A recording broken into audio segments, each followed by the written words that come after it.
All right, and we'll give it a second, but we should be live any moment. Please tell me I'm muted. Okay, good. And I just got a notification about WordTech going live. So, hello everybody. This is welcome to WordCast here. This is actually number 30, and I'm really dumb and forgot to change the title, so I'm going to fix that as I'm talking to you guys. Daniel, introduce yourself while I fix the title, please. I'm Daniel. He's Daniel. Yes. Thank you. Thank you. Yeah, Thank you. I would link to my other stuff, but that's all going to change, so there's no point. Okay. Yeah. I'm changing the title, guys. I'm changing the title. I'm so sorry. You should I'm be. so lame. We have somebody watching already. So anyway, everybody, hello. Welcome to WordCast number 30.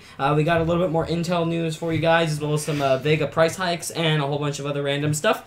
Other GPU price hike related stuff too that we'll get to in a bit. That's unfortunate, but anyway, I figured that I would let you guys know and we'd start live. You know what I'm saying? Yeah. All right. So. Hello everybody, I wanted to do a little bit of a channel update actually here really quick, just about a few things that I've been doing. So the website has been partially rebuilt, so you guys are welcome to check that out in the description. It is going to be recolored and stuff like that, but I updated the generalized design of it. And I've been doing a whole bunch of other filming for some projects and stuff like that. I've also had a really bad sty that I've been trying to get over, so I haven't been able to do a ton of work with that filming-wise, because I don't want that to be in it. It's a lot better now, so I'm doing this. But anyway, just figured I would let everybody know that some content is coming soon. I would estimate 2 to 3 weeks is the goal to start doing the consistent 5 videos a week. So getting really close, so I'm excited for that. Also, it's really hot down here, so sorry if we stink. Oh, Calvin, did you know we added smell-o-vision to the live stream? Yeah, we added that. Yeah. So anyway, got a lot of interesting news for you guys today, though. So let's see. Are you guys watching? Oh, we got some people watching, bro. Woof. Yeah. All right. So we'll go ahead and start off with the big topic of the day, actually, or one of the biggest topics of the day, is some Intel rumors. Intel Ice Lake rumors. So this is a 9th generation. So we already know Coffee Lake is 8th gen, and Cannon Lake is also 8th gen. But Coffee Lake isn't out yet, but it's coming out. Well, Ice Lake, we have some rumors as well as an official release date. So the official release date is going to be, official announcement date, I should say, is going to be August 21st. So yes, the day of the big eclipse is the day that Intel chose to announce And it's these. also the press release for I think the 6 cores. Most likely, yeah. But the big news is Ice Lake. We'll see what else comes of it. Sense. Well, the only thing confirmed is the Ice Lake. That's what I should say. It's just weird because you'd think they would confirm, the new processors that people will be buying first, not the year from now processors. Yeah. It's whatever. But we'll see what happens. So yeah, this is a successor to 8th gen. It's going to be built on their 10 nanometer plus node, so it's going to be a refined version of 10 nanometer because Coffee Lake is going to 10 nanometer. So.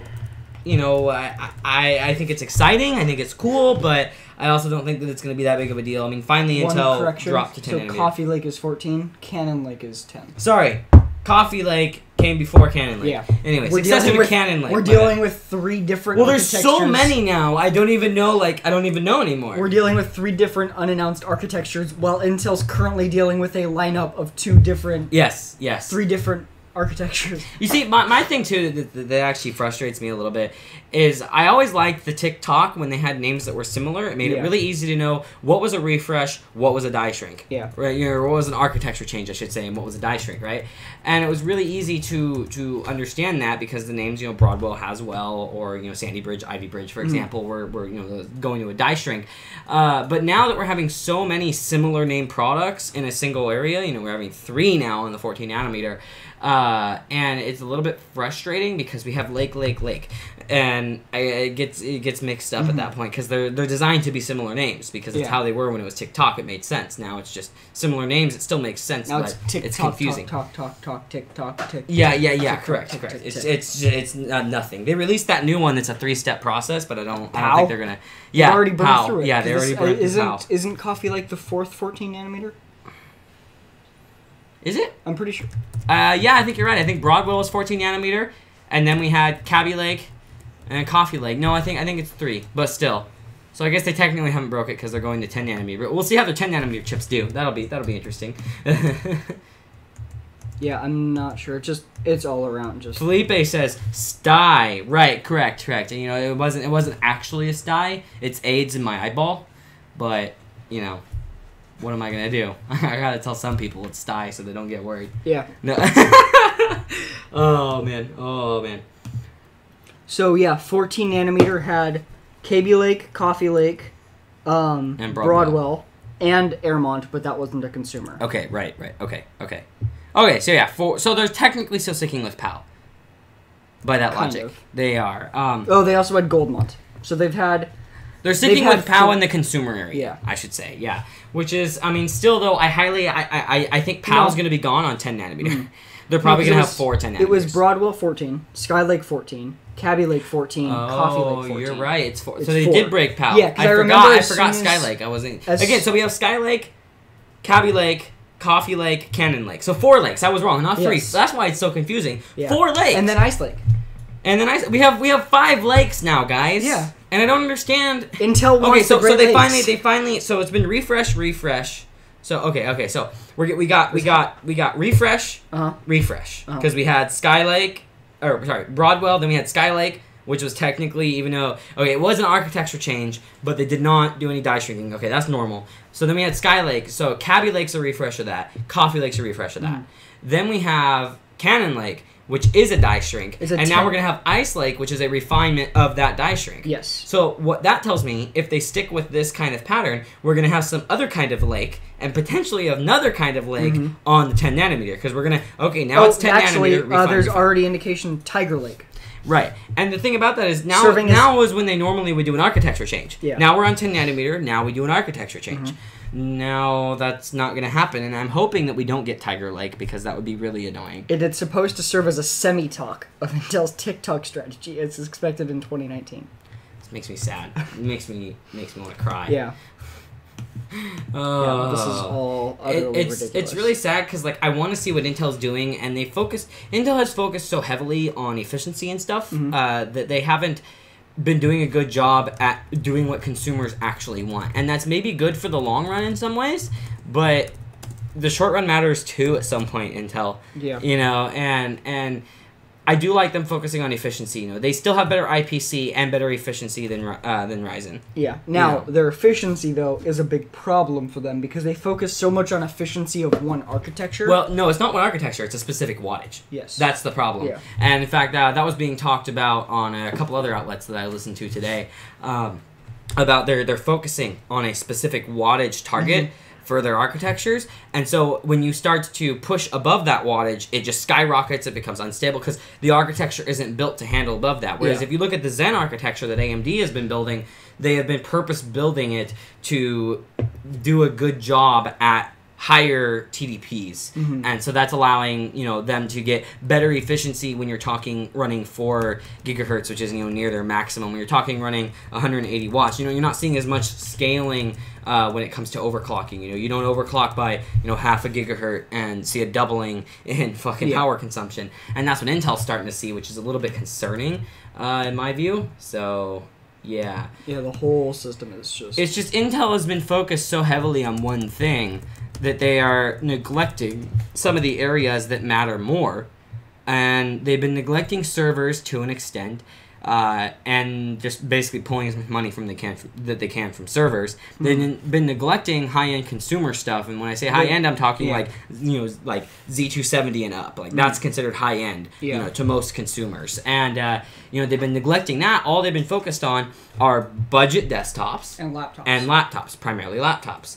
And the thing about that is while that's great for ultrabooks like I got here, and being able to see, really low wattage parts that have good performance is awesome, it's not good for the high end. And Intel is going to start to lose that market because they've been so focused on the lower end market, on the power efficiency market.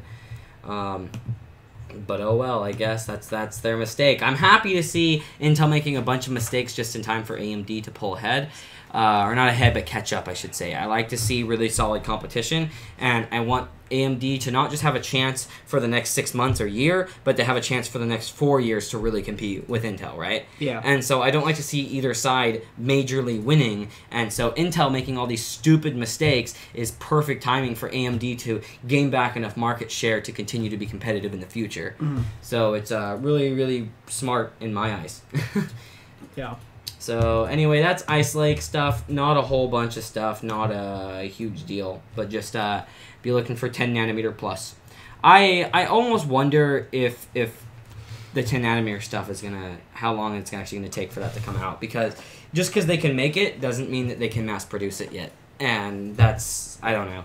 It's funny seeing IBM and Samsung and stuff so far ahead in this race, even though this is what Intel's been focused on. You have to realize that Intel doesn't release faux XM nanometer. There's a big problem where Intel doesn't generally go for the FinFET style nanometer. Right. They go for pure 10 nanometer. Okay, and that's why it takes them longer. I will agree with that. I will agree with that. Yeah. Okay. The actual released like 10 nanometer mobile chips and 7 nanometer are like fake. Right. Okay. That's true. Yeah. There was actually fake isn't the proper term. They're different design, but it's just not the same. Yeah. It's them comparing them to regular like Intel nanometers is just not accurate. Right. Sorry. There's also though a company or a research team that figured out a way to use a singular atom as a transistor. That's interesting. Yeah. That's very interesting. Don't know if that'll ever become a thing or not, though. Yeah, and on normal, I expect this to always cost a lot. Yeah. I don't think that would ever be something. That single atom transistor is the end of Moore's law and may be the beginning of quantum computing. Interesting.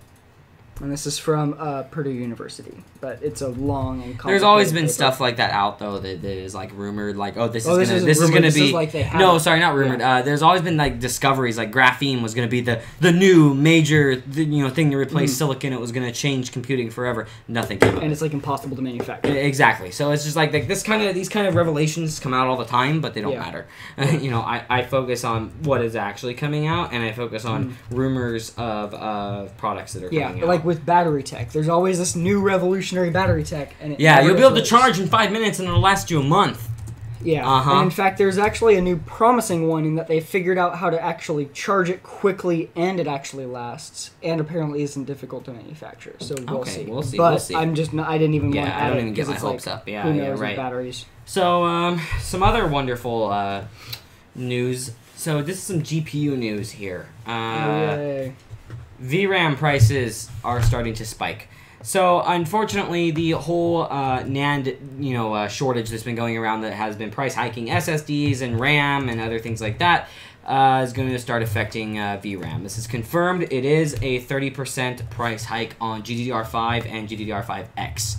30% is a pretty huge increase. That's going to cause a lot of, I would think, GPU price increases. Now, of course, when you look at the actual money that goes into individual components on a GPU, VRAM is not like a super expensive thing. It's not like you're going to all of a sudden see $150 tacked onto them because of this. But you might start seeing 20, maybe $30 tacked on top, in order to keep their profit margins the same. Or maybe, NVIDIA will just eat it. Yeah. Now, you may be thinking, though, AMD, right, is running HBM.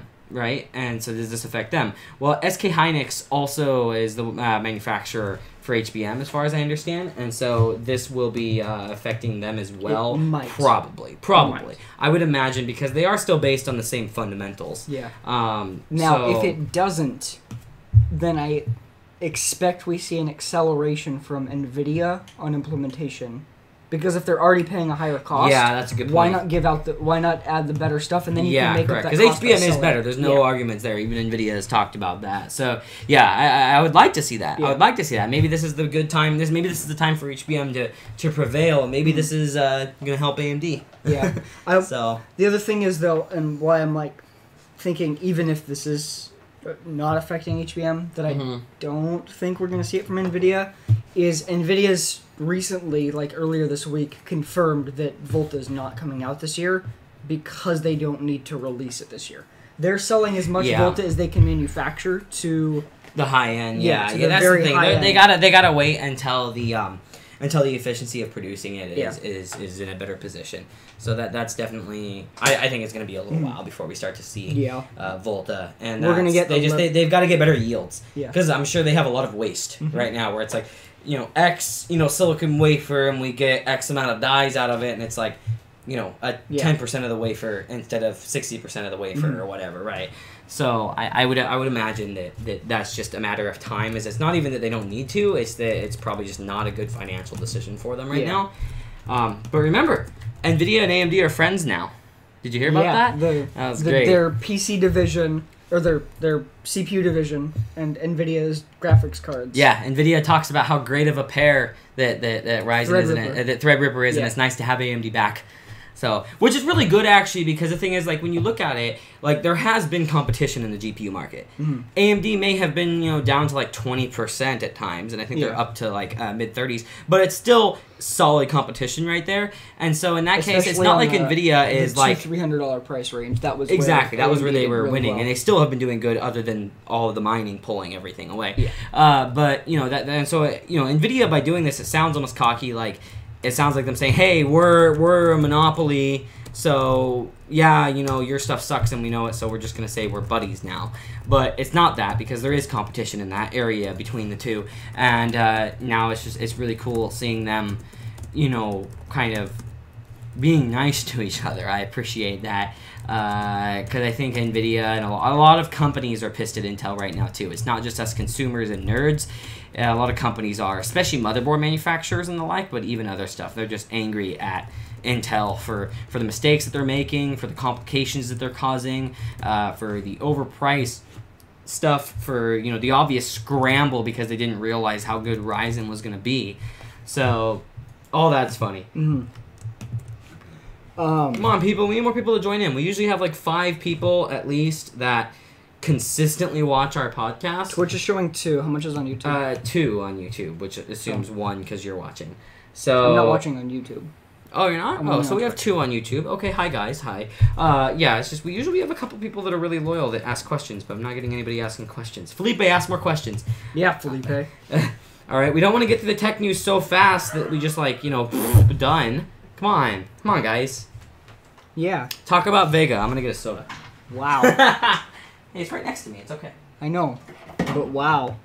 It's right next to me, so it's okay. So Vega, looks like AMD may have been a little misleading about the pricing for Vega. I hope this Vega isn't 64. True. It's Vega 64 in specific. Yes. So keep that in mind. That we 56. know of so far. Right. Okay. So we're hoping that this doesn't happen to 56. We're hoping it's not true in general, but especially 56, because 56 is a very good value. It is a very good GPU. So.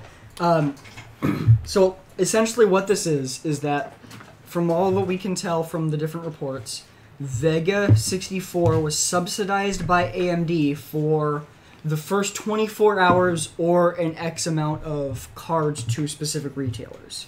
AMD hasn't confirmed this, but there's now been multiple different sources in multiple different countries confirming this, and including specific numbers from retailers, which is why I'm starting to think that it's real.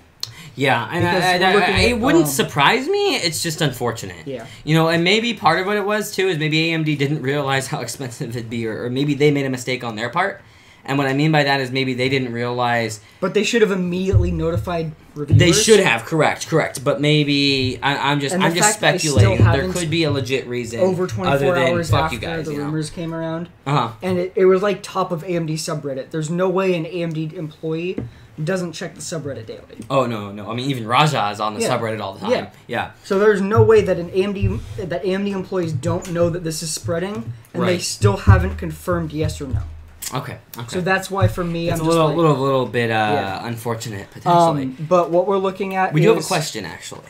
Let me finish this. Yes, I'm just letting you know that we have a question. So keep that in mind. Okay. Cool. We're looking at about $100 price increase, and this is 100 of your local dollars. So 100 US, 100 euros, European, whatever, wherever your currency is at. But like there was a Norwegian retailer that was allowed to sell 275 units at that set price. Once those were gone, they were not allowed to return to that price.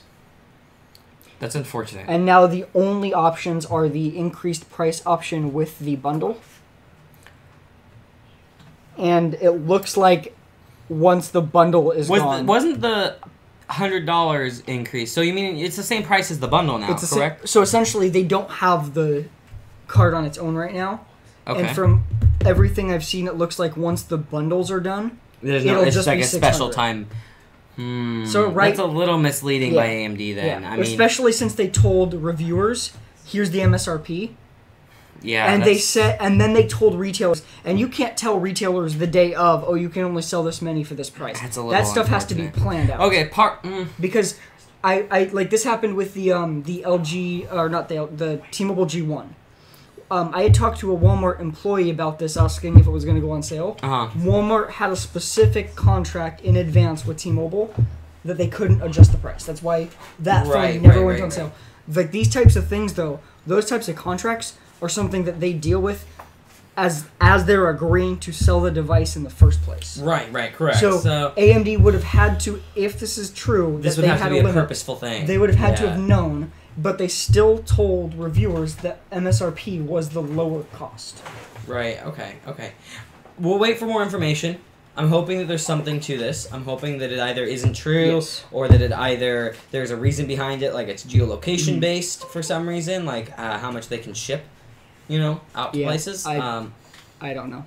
Yeah, I don't know. The whole system's messy, but if they do bump it up to $600, then they're looking at nearly competing with 1080 Ti. Yeah, they're approaching 1080 Ti when they're 1080 performance, and at that point, I mean, it puts it in a very not good spot. The only reason to buy at that point would just be prosumers that are doing like editing and stuff that requires GPU compute. And servers, if of course, you have a very tight budget, but one that is high enough up for this and a nice monitor, and you have to decide between the 1080 Ti. 1080 Ti and no G-Sync versus the Vega 64 and FreeSync. That's a reason. That's a reason right there, because I mean it's not like these GPUs like we're starting to get into the performance metrics. I feel like because games aren't really keeping up, although there is a few, but games aren't really keeping up with the performance of these GPUs, so to speak. That we're getting to the point where it's like my 1070 is plenty powerful for like most scenarios other than 4K, and a 1080 Ti blows 4K out of the water in most cases. We're still not seeing 140 frames per second or whatever, but there is a game that's coming out, and I can't remember the name of it, unfortunately. I really wish I knew. But there's a game that's coming out that supposedly says no single GPU on the planet can run it at 4K Ultra at 60 frames per second. I mean, I don't doubt that. Which is cool. No, it's just cool to see games. It's based on Unreal Engine. It's cool to see an engine that's widely used pushing GPUs that hard. Because I've been waiting for that, because I felt like, okay, finally we're at a point where it's like, you get a mid-ranger, and it's like, okay, this person may have the top tier and you have a mid-ranger, but you're not noticing the difference because you're already getting, 160 frames per second in Overwatch or whatever, right? The only question, though, is it because it's actually, like, are they utilizing Unreal Engine efficiently, or could it just be that no GPU can run it because they did it poorly? I doubt that, because Unreal Engine is generally, as far as I understand, fairly easy to optimize games to function on it. Yeah, but when you're dealing with, like, trying to implement super high-tech graphics, it's easy to fuck it up. Correct, yeah. So we'll see what happens of it. So we have a question here by Felipe. Team Green or Team Red? That really depends on the context. Depends on GPUs or CPUs or a company basis. AMD does, or NVIDIA doesn't make CPUs. This is true. So it's a GPU question. Yeah. So, it could be GPU or it could be company-wise. True. Now, when it comes to... So I'll answer both of them from my opinion perspective. So first off, I don't pick sides when it comes to, like, favoritism. But when it comes to... I'll start with the company basis there. When it comes to company-wise, they're both really great, actually. I don't have a preference there. If you were talking, Team Red versus Team Blue... That'd be a different story. I choose Team Red in that case when it comes to, I choose AMD when it comes to a quality company and what they're doing for the industry. But NVIDIA is pushing things for the industry just as hard as AMD. And they're pushing in different areas in some cases. In fact, Vega is really, really, really good for servers, not necessarily for consumers. It's great for prosumers and other professional workloads, but it's just not the best architecture when it comes to just consumer gaming and stuff like that. But... NVIDIA, they're both pushing hard in their market segments, and they're both competing pretty heavily, but you know, as a company, they both do a lot of really good things. When it comes to GPUs, in my eyes, I'm NVIDIA right now because performance, not because of favoritism, but they definitely perform better right now, although 56 is making that, Vega 56 is going to make that a little bit of a harder decision. And on the lower end, when you're comparing like a 1060 to say an RX 580, if you can get your hands on one, you know, that kind of range, or RX 570, I'd probably be team red. So it just depends performance wise.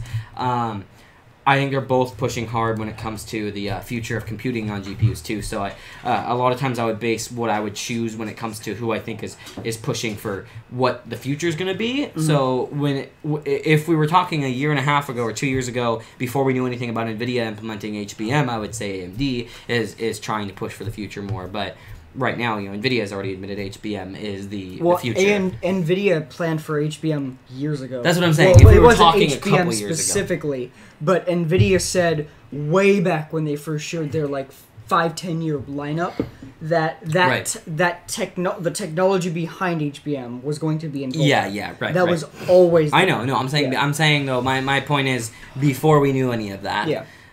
AMD would be the choice there. But anyway, so when it comes to it comes to the market segment. Really high end, NVIDIA. Mid-range high-end would be NVIDIA, except for Vega 56 being out right now. So when we're talking like 1060, 1080, Vega 56 is a really good kind of in between those two for the price of 1070. You said 1060, 1080, not 1070. I meant to say 1070. I'm sorry. I meant to say 1070, 1080. Vega 56 is kind of in between those two and is the price of a 1070. Vega 56 tends to just barely beat out the 1070. Not in efficiency, of course, but when it comes to raw performance. It's just slightly over 1070 in gaming performance, and in compute performance, it's significantly above. Right, correct. And so if I were building a workstation for all my video work, I would be going Vega hands down right now. Vega 56, boom. I'd probably get two of them. I'm considering Vega 56 for my system just for that. Because and you're starting to work with Premiere. Yeah. So you're going to start being able to actually use it for timeline scrubbing. Premiere, After Effects. After Effects uses it a lot. Keep in mind, render times won't change that much. I know. The biggest thing is scrubbing, right? So where Vega is just really good for that kind of prosumer workload, that semi-professional workload. For the full-on professional workload on a budget, it's also a great option. So, so that is a very weighted question. But how do you feel when it comes to company-wise and GPU-wise? Do you have a preference company-wise? Well, the way I'm going to answer this, because I don't feel it's fair to look at AMD as a whole company versus NVIDIA as a whole company, because NVIDIA just does GPUs. So I'm looking at AMD's GPU division. NVIDIA. How come? I'm curious. Like when it comes to, because I still feel like AMD, even though Vega isn't great. I like that AMD focuses on like open sourceness. Yes. But I feel like they've lost a lot of it takes them a lot longer to hit quality marks because of that. Let's look at FreeSync. Yes. FreeSync is such an open standard that they've had. You could buy one monitor that's not good and another that's great. Yes. And they're both FreeSync. The fact that you have to hunt for the right FreeSync ranges. Right. Like the fact that you have to look at reviews, which a lot of people don't do. Yeah. Whereas, and that's why, like, the fact that they've introduced a more restrictive FreeSync in FreeSync 2 shows that there was a problem with how FreeSync is. I agree totally. And so that's why, for me, like, that's just an example of one of many types of things where NVIDIA does things that are more closed off, maybe a little more expensive, but they do it right, in my opinion. Okay, I can understand that. So, like I said, I don't really have a preference company-wise. If we were going just GPU division... And I'm saying that, just to mention, I'm saying NVIDIA despite the fact that I just said I'm about to buy a 50. Yeah, this is true, but for your workload, right? Yeah, we're talking about company quality and company what they do as a company for the community of computing versus like performance. Yeah, I feel like if NVIDIA went the exact same route with FreeSync, yes, the variable refresh rate might have been popularized, but I don't think we would have the quality of monitors we do now. I think there's some truth to that. I think there's some truth to that. We'd still have some quality monitors, but the fact that if you have G-Sync, you have to meet a minimum spec on a bunch of different aspects of the monitor. Yeah. I guess my issue with 'Cause G-Sync has always been that they never lightened up on it, including the price, and it was so closed off where you couldn't hook up an AMD GPU to it unless you had two separate drivers for the display. Yeah. The panel itself, not just the module, but the panel itself has to be validated. Correct. Yeah, and I think that's cool. I think there's ups and downs to both. That's why I said I don't choose a side, right? Because I mean, the openness that AMD promotes has been what helped the spawn DirectX 12. Like, let's be honest, because of Mantle, which is now what is Vulkan. It is based, like the majority of it is Mantle, which was AMD's proprietary, as in it wasn't actually proprietary, but it only ran on AMD GPUs because NVIDIA didn't take the time to optimize for it. But their open low-level API, or Metal, or whatever you want to call it, their API, Mantle, turned into Vulkan, which is owned by Valve now, correct? Or no, it's owned by Kronos Group, yeah. Yes. And so Vulkan is a low-level API that's open source, and then DirectX 12 came up to kind of compete with... Mantle was first, then DirectX 12, then Vulkan, technically, if I remember correctly. But DirectX 12 was, in a sense, a response to Mantle because they probably knew that Vulkan was starting to come around. It's been in the works for a long time as well, I'm sure. But the point is that helped bring the whole understanding of computing up. And when I tried Mantle for the first time, I was blown away because I was seeing differences of 30 frames or more per second. Yeah. Simply because all the testing that was done around Mantle showed that there was very little difference because all the testing done around Mantle, the CPUs weren't loaded. I had an AMD CPU, meaning worse IPC from the get-go because it was a bulldozer base. Yeah. And I had all kinds of background tasks running, which is a more realistic workload. I'd switch to Mantle from DirectX 11 on Battlefield, and I would literally see 30 to 40 frames per second increase. Massive difference thanks to it. And that's what it's meant to solve. Point is, both do great things, so that's why I don't choose a side. But how do you... Good question, Felipe. You got us talking. How do you feel about GPU-wise? What would you pick? Because I think that's a harder question to answer because it depends on the market segment in a lot of ways. Yeah. Yeah, I mean, again, for me, I'm looking at buying a Vega 56. That has to be my answer because that's what I'm considering buying. I suppose that makes sense, yeah. And I mean, especially for a prosumer. Again, it just depends on the marketplace in that sense, yeah. I mean, if you're a prosumer, Vega makes a lot of sense right now. If you're a gamer... AMD makes a lot of sense. Correct, yes. That's what I think, and correct. That's been Threadripper, Vega, Not even Threadripper, just look at mid-range, mid-range Zen, yes, correct. And mid-range and Vega GPU. Correct. Well, you grab a Vega 56 and a 1700 8-core, boom, you have the equivalent of what would cost you 3 times more on the blue side a year ago. That is the ultimate game streaming setup. If you want to be a video game YouTuber, that is the way to go right now. Yes, or a video editor that also games or whatever it is, right? And so that's definitely something. Yeah, it's a great marketing move too because if it's sensible. Well, the market's booming. It's getting bigger. Yep. If you're the best tech for the people that are making videos about the tech, that's really good. Yeah, right. And I don't see Intel making a true comeback to this because the thing is, in order to get 2 more cores, you have to spend $1,000 from Intel. And it's okay, I understand if you want the best of the best, you're going to do it. And also if you're a reviewer and you get it for free, I wouldn't be surprised if the reviewers that get it for free use it as their editing system. Yeah. Because especially when overclocked, it will probably be better. But it's still, when you look at it from a prosumer that has to purchase their stuff, it makes 0 sense at all. Yeah. Oh hey, I can add, what would that be? That's 15% of performance improvement, plus maybe 20% total because you've got the IPC and overclocking ability. We'll see how it overclocks though, because who knows, maybe it'll be a 400 or 500 watt CPU once you hit the 4.5 gigahertz range on those 18 cores, and who knows what boards will even be able to handle that. So you're looking at spending so much more money for something that's very minimal benefit. It just doesn't make sense. And so at that point, the only time that it makes sense is money is no object whatsoever. Or if you really don't need 16 cores, but you have $1,000 to spend, you get the 10 core because you get better gaming performance, better single core performance out of it. The 7900 or 7900X. But what situation would you need 10 cores and not 16? Not benefit from the 16, right? And if you were in that case, spend $800, get the 12 core Threadripper. get the more PCI lanes, because realistically, if Yeah, you're that's needing one of the that much, big you're, things there. you're Correct, probably needing something. Yeah, and I mean, you grab that, you get the 64 PCI lanes, and then you throw, 4 Vega 56s in it. Or a bunch of storage. Or a bunch of storage, or well, you can do both. I mean, come on. Yeah. Yeah. So, I appreciate this question, Felipe. You did good. Ask more weighted questions, please. One thing I wanted to go back to as far as the price increase. The $499 Vega 50 or Vega 64 is no longer listed on Newegg's website. I'm sorting by price. It's all $600. I'm sorting by price lowest at just a couple different games for some and reason. And then there's $600. Yes. And they do list the out of stock products because it says out of stock. They always do. Yeah, on the entire Newegg's page. the best place to go to for MSRPs because their prices don't change the way Amazon's does. Like algorithmically. I pulled up Amazon's and Amazon's saying from $1,000. Yeah, right, exactly. So okay, so that almost confirms that. Yeah, and that to me what frustrates me here. Okay, so.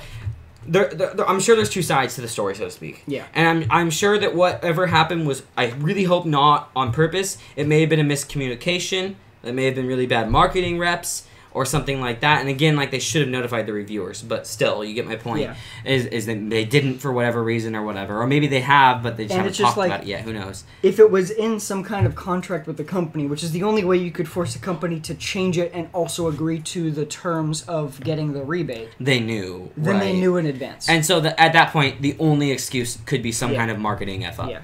Which let's be honest, point, that has happened before. Yeah. There was a marketing mess up, so to speak, with NVIDIA, although it but really to be wasn't fair, with that the was also 970. a technical. And even then, weird, we've had that conversation before about where it still was a 4 gig card. Yeah. The 970, it was a 4 gig with 4 gig usable card. If you guys want me to get into that, leave a comment. But everybody was wrong. Yeah. NVIDIA was actually right about it. The fact that it's now been more than 24 hours and it's a simple yes or no and they haven't responded.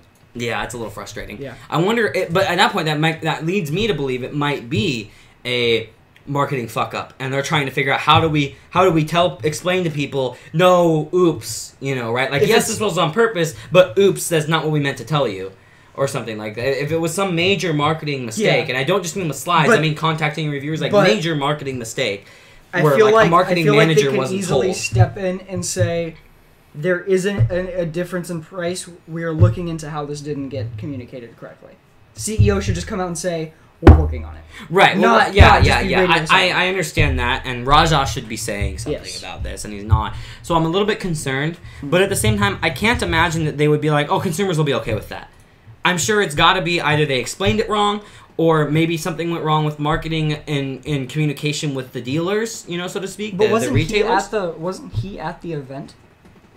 Where the correct, but what I'm saying, maybe the price isn't going up, and marketing messed up communicating with the retailers. But marketing doesn't talk to the retailers about pricing. Okay, no, another That's division. Sales team. But say the sales department didn't communicate to retailers correctly. But the problem with that would be that you're dealing with rebates. Right. And okay, correct. It'd be really hard to accidentally say we're offering rebates. One other thing to keep in mind is, if it's $600 listed, maybe when they come back in stock, those will be the ones. Maybe this is potential, because there was some worry when Vega first came out that the $500 edition would be bought so quickly by miners that AMD was like, "Hey, retailers, you get like 100 each." Okay, just hear me out for a sec. And then they had the combo deal that was $100 more, right? Which isn't like how Newegg does their packages. It doesn't work that way. You select your products, put them all on a cart, and then it works, right? And so maybe all these $600 listed cards are all going to be part of the combo packs, and just the $500 ones just out of stock because AMD doesn't want to sell anymore. They should, because but it's not like they're never going to bring it back. I'm speculating. I'm speculating, saying that it could be that. It could be that they're doing that because they didn't want miners to eat them all up. That was the main move behind all of this. Was, hey, miners, fuck you. It still should have been. There should still be a response right now, or the next day. Like, it doesn't take 24 hours to ask the heads of a couple teams, hey, what happened? Yeah, right. So I don't know. Who knows? We'll see what happens. I'm a little worried, But I have some faith. If this was a straight mistake, I feel like this would be an emergency all hands on deck situation figuring this out. Yeah, and I can agree with that. Because you're going to piss off a lot of YouTubers. Right, this is true. They're We've going to already be seen angry. Bitwit mentioned, he's just like, we haven't heard anything about this. And right. now we're And the seeing thing these is, reports. they're going to be pissed about this. And the thing is, sorry guys, my dog's barking. Amber, puppy, stop it, Amber. So anyway, and the thing that sucks about that is Threadripper's awesome, and it's hard because you don't want to ruin your company image when you just did something like that. Yeah. Now, of course, there are two divisions. They're managed by two separate people. They're basically two separate companies. So, I guess it's just a matter of time. Should we just start calling their GPU company ATI? Just call them Radeon. Okay. That's what I do. Okay, so guys, more Vega news though. We have Vega benchmarks. Yes. So We actually got reviews this week. Yes, I'm not going to talk too much about the details of the architecture. Might make a dedicated video about that at some point. But Exynetek has a review up of it. A whole bunch of other places do, but I'm using theirs, so I wanted to source them here. And so let's go to some of the benchmarks here. I'll switch to screen cap really quick for you guys. So right here, we've got Battlefield 1 at 4K. We're looking at the 1080 Ti being the top. Expect that. The Vega 56 isn't meant to compete with the 1080 Ti, or sorry, Vega 64. Vega 64 is 58 frames per second. Vega 56 is 51. So 56 is still beating the 1070. And these are Founders editions, obviously, so you can get them. NVIDIA tends to overclock really well, so then it makes it a little bit of a more complicated question. But anyway, like I said, Vega 56 is right between a 1070 and 1080, and that is fairly common. 1440p, again, we're looking at it between a 1070 and a 1080 right here. Very good comparison there between the two. And again, thank you, Exynetek, for doing all this testing. I am using their site again. I don't want to discredit them by any means. But anyway. You're still looking at pretty high frames per second. Here's where more like CPU limits will come into place, and that's when you see the 64 in this case drop below the 1080. Again, the 56 is the one that I'm primarily focused on because it's a really good deal. The Vega 64 is that's like a 1080 Ti. It's not a good deal, right? It's just it's the top tier. So. In that case, anyway, continuing on, they have some more stuff. I'm not going to show all those graphs, but Ashes of the Singularity, we're looking at 4K. Again, the 56 coming between a 1070 and a 1080, and the 64 beats the 1080. A lot of times the 64 beats the 1080. So if they can keep the price at the same point, it is a valuable there's card. definitely a lot of games that are weighted for one side or the other. Like I saw reviews where there wasn't a single game that NVIDIA won on. And then, like, in other Bitwit's ones where video, it was, like, mostly NVIDIA winning. Yeah, the games that he had picked are just naturally NVIDIA. It's drivers, yes. It's the NVIDIA or AMD working with the particular developers. It is the engine that it's running on. This is why, and I'll be making a dedicated video about this soon, because you overviewed it and you liked it. The benchmarking stuff that I'm going to be doing, the way I have it set up, I have a game for most of the major engines out there. So you can see engine-to-engine comparison more so than just game-to-game comparison. Because engines do play a big point in it, where certain engines will function a lot better on a certain company's GPU. So back here again, so like I said, the 64 sometimes will fall below the 1080, but the 56 is almost always above the 1070 at stock from the reviews that I've seen. So we're looking at some pretty good numbers here, honestly. Again, 56 is the one to focus on. I am not super impressed with the 64, especially with the increased power consumption, but the 56 makes more sense when it comes to power consumption and when it comes to the actual performance per dollar. Performance per watt is still better on a 1070. You can't get Vega in a laptop. But still, I'm impressed with AMD in some cases, in some ways in this Ultimately, you're getting more frames per dollar with AMD. And you have the benefit of more compute if you need compute for whatever reason, right? And FreeSync. And FreeSync. That's a good, right, exactly. So, I mean, you're saving $100 on your monitor, and you're spending the same on your GPU. You get FreeSync. And if you're buying the monitor at the same time, you're saving then you're way saving more. $200 total. Yeah, right. Plus, you're getting games. Correct. Yeah. Plus, If you need hardware, you can get more. Yeah. So it's sensible. So here's a Ghost Recon Wildlands. Again, the 56 beating the 1070. The 64 and 1080 trade blows. The 1080 comes out on top fairly often from what I've seen, but it is really a back and forth, which is cool if the price hike isn't true. Again here, same situation, and at 1080p, we're seeing it differ. Huh? No, you're delayed. Oh, yeah. So anyway, at 1080p, you're looking at NVIDIA the 1070 finally beating the 56, but that is likely something related to the draw calls that the GPU itself and the drivers of the GPU is making on the CPU. So I would imagine that Vega makes more draw calls than NVIDIA. So it uses Vega in the exact same scenario at the exact same FPS, exact same quality settings. Vega uses more CPU than NVIDIA. It would be my guess. Yeah. More than like the 1070, 1080. Dawn of War, again, Vega 56 above the 1070. I won't go over So yeah, much pretty more. much you guys. Pretty much you guys are getting the picture that basically we've got. Excuse me. Basically we've got Vega 56 coming on top of the 1070 being a really good point, and then the Vega 64 trading blows back and forth with the 1080. I think it's pretty cool. I'm excited for this personally, and if I was building a rig today with that caliber of a GPU, I'd probably go with Vega 56 myself. Maybe I will on my HTPC. I don't know yet. That's something I'm still thinking about. I'm doing a liquid-cooled HTPC. I've talked about that in several videos. It's wall-mounted. But anyway, I digress. So let's move on to some other news. We're down to an hour. I wonder if we'll get off early tonight. We might not. I don't know. No. We'll see. We got quite a bit. I'm sure Felipe can come up with more weighted 45-minute questions. So, Asus released, not announced, this has already been announced, but they released now, you can actually purchase a monitor from them. It's the ROG Strix XG27VQ. Thank you, Asus, for having mostly simple naming on your monitors compared to Acer and the other companies. I really appreciate it. You have ROG, or you have Designo or Zizigno or whatever you want to call it on their prosumer. Huh? Isn't it Designer or something like that? Maybe. It's it's design with an O at the end. So anyway, though, point is you have those two. You have ROG and you have that. Those are basically their two classifications, and they have like their mainstream. So you've got professional, you've got Republic of Gamers, and then you've got on Republic of Gamers in specific, you've got Strix and you've got Swift. You got those two there, and then you got the model number. It's pretty simple to remember. And the screen size is always in the model number. I appreciate this. Just want to say that Acer, learn from Asus with your monitor names, please. I don't need like 14 characters. Yes, you do. It's ridiculous. Anyway, it's 144 hertz 1080p panel. It's a VA panel, so you know it's a pretty high end panel. I think it's a really good sweet spot for gaming. It is curved and it is FreeSync, and it's $350. I forgot it was FreeSync. I thought it was G-Sync for some reason. So, never mind. I'm not getting it. Wow. Well, I need a G-Sync monitor for my gaming setup, right? But, anyway, yeah. So, it looks like a really compelling offer. It's $350, $349.99 if you can find it. They've all kind of sold out.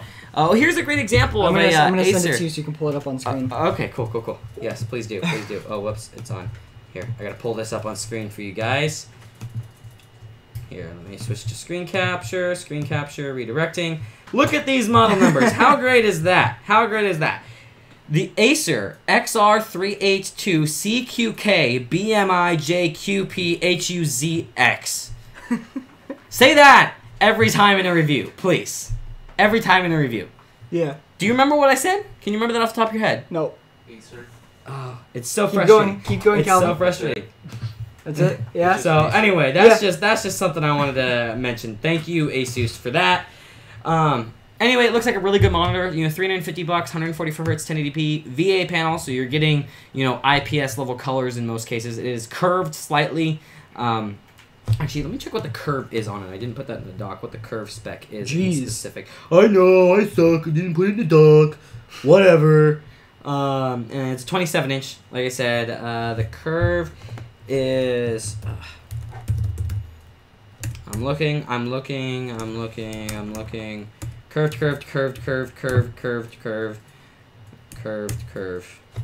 Do they have it in here? Oh, maybe they don't have it listed. I'm not seeing it. Go to the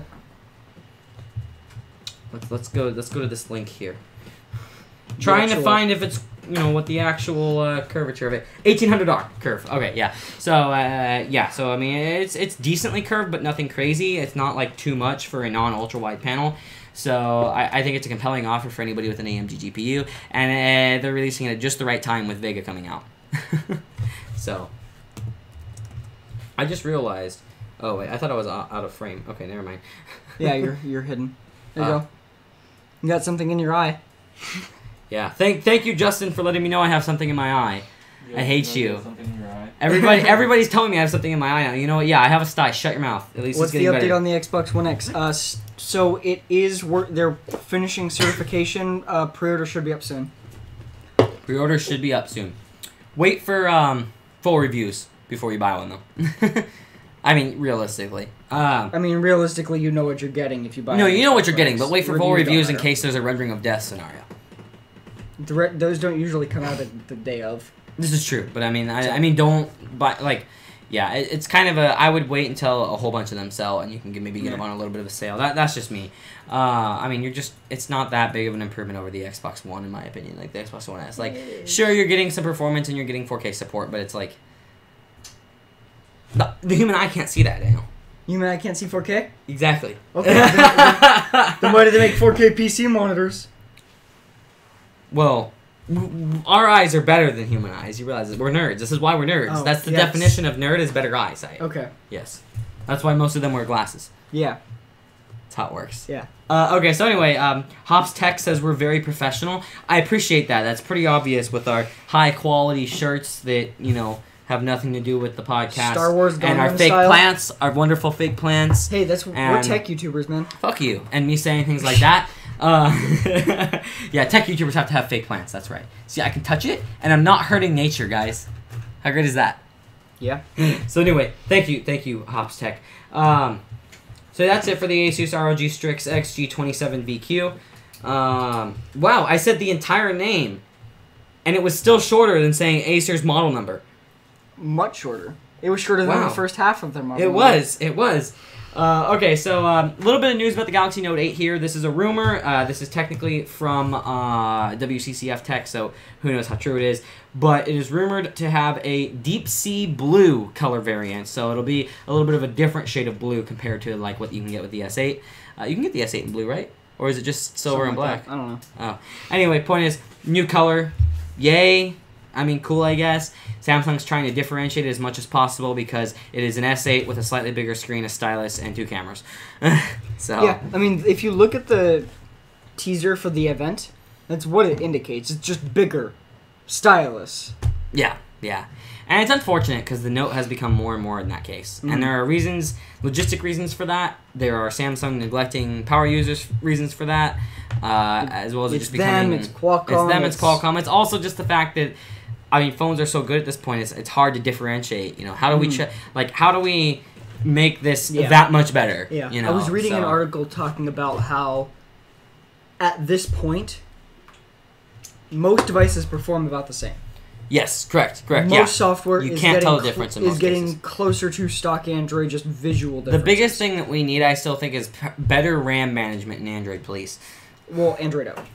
And Android Auto is It going to... does have a lot Yeah, better. correct. That's true. But ultimately, for most consumers, the look of the phone is the selling point now, not anything else, because everything else is close enough. Yeah, okay, I can agree with that. Hops Tech says the fake plants make the whole thing so much better. I agree. I saw them at IKEA when we bought this black table to go along with it because we didn't want to use my ugly ones anymore, and saw the fake plants, and I was like, I have to have that. Mhm. I'm a tech YouTuber. I gotta have fake plants, and he bought some too, because you gotta have fake plants. I mean, the whole reason I wanted to go was to buy them. This is true. And then we bought tables and other things. Yeah. So And bowls and bowls. You bought bowls. This is true. So the fake plants are awesome. to go bowling. Bowls to go bowling. Felipe, where are my weighted questions? I've been asking you for another weighted question forever. I mean, he geez. says he likes the plants. I understand you like the plants, but where are my weighted questions? Like, I need a question that can get him and I talking for Real another 45 plants or minutes. fake plants? Fake plants, obviously. You don't have to take care of them. But real plants are better for the environment. Just get a little, oxygen cartridge to put in a fake plant. It just What? disperses it periodically. That doesn't help. And so then you got your oxygen. It doesn't suck up the CO2. Another canister with a vacuum that... Oh my god. Oh, man. No. Oh, man. No. Yeah. So, yes. Felipe, weighted question, please. No, actually, we have plenty of news. That's no big deal. Now we have quite a bit of news to get through. But also, Hops Tech says he can't even call himself a tech YouTuber until you own one. This is true. I mean, they're like $5, man. Find the closest IKEA, even if it's like a 6-hour drive. Just go there to buy the fake plants. You know what we forgot, though? What we forget? Proper, actual plant holders for them. This is true. Because they sell the little white ones to go for those to go in. This is true. This is true. Should have bought some of those. We don't look professional enough. We're not professional enough, but at least we have the fake plants, so we can call ourselves tech YouTubers. Yes. Yeah. That's that like should the be the mark of being a real fake tech YouTuber. Yeah. Or a real fake tech YouTuber. Yes. But we're not fake. Not yet. I mean, we might be fake and gay, but we're not fake. Oh, that's funny. Oh, we have 3 people watching now. Oh my gosh. We have multiple people on Twitch. And we have 2 people on Twitch. Oh, we got some people. Oh, somebody named Crazy Cat. I have a weird feeling that that's Felipe. I don't know. I don't know why I have that feeling, but I have a weird feeling that that's Felipe. But yeah, Salt. Are you Felipe? We're all Felipe. Okay. Yes, I stole that from you. I'm sorry, Alex. I stole that from you, and I said it live. Is that Senor Felipe? Yes, it's Senor Felipe. Hey, Felipe! Alex says hi, Felipe. I'm assuming you heard him. You better say hi back. Yeah. Or I'm gonna be mad at you next time I see you. Damn right. Yeah, and so will he. We'll both beat you up. See, I said it live, so I have to do it now. Okay. Big T-Mobile news. Several things. Yeah. Do we have the jump on demand thing in here? That was last week. Did we talk about it? We did talk about it. Okay, that's right. No, we did talk about it. Okay. T-Mobile did good things. Good job. Good on them. I mean, they do good things like a new announcement every month about the good things they're doing. But wow. So, do you want to touch on this? Sure. So, we're going to get to that. But not first. But not first? Yeah. Why? Because. Why? Tech is more important than esports. So, back in April, there was an auction for 600 megahertz spectrum. Now, for those that don't know, 600 megahertz is very good for building penetration, distance from towers. Do it. Just all around really good for reliability and call quality and things like that. Right, exactly. Yes. It's why Verizon has done so well as far as service, because they have a lot of 700 megahertz. Well, this is even lower, so it's even better for some things. Right, correct. It doesn't have as much range. Yeah, but it has a lot of range. Sorry. It doesn't have as much bandwidth. Correct. It doesn't have much bandwidth. It has better building penetration, but Yes. not as much range as 700 megahertz range, correct? Or is it more range? It's more. It's more? The higher you go up, the less building. No, you're right. You're right. Okay, that makes sense. That's the problem with 5G is that there's gonna have to be a ton of small. Correct, because the bandwidth. Yeah. Okay, right. So this I'm hoping that when they roll it out here, if they roll it out here, I'm sure they will. Northwestern Oregon is planned for this year.